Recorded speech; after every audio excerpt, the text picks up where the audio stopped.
ತುಂಬ ಒಣ ಕೆಮ್ಮಿನ ಸಮಸ್ಯೆ ಇದ್ದರೆ ಈ ಸಿಂಪಲ್ ಮನೆಮದ್ದನ್ನು ಟ್ರೈ ಮಾಡಿ. ಇದು ಜ್ಯೇಷ್ಠ ಮಧು. ಇದರ ಪುಡಿ ಕೂಡ ಸಿಗುತ್ತೆ ನಮಗೆ, ಇಲ್ಲ ಇದೇ ಥರದಲ್ಲಿ ಒಂದು ಪೀಸ್ ಆಗಿ ಕೂಡ ಸಿಗುತ್ತೆ. ಇದನ್ನು ನಾವು ಮನೇಲಿ ಇಟ್ಕೊಳ್ಬಹುದು.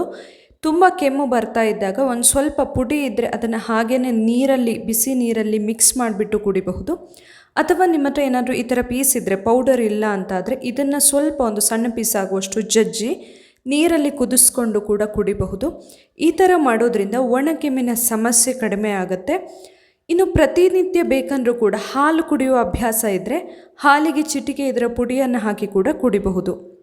ಈ ವಿಡಿಯೋ ಇಷ್ಟ ಆದರೆ ಲೈಕ್ ಮಾಡಿ, ಹಾಗೆ ಶೇರ್ ಮಾಡಿ. ಇದೇ ತರಹದ ವಿಡಿಯೋಗಳಿಗಾಗಿ ಚಾನಲ್ನ ಫಾಲೋ ಮಾಡಿ, ಹಾಗೆ ಸಬ್ಸ್ಕ್ರೈಬ್ ಮಾಡಿ. Thank you.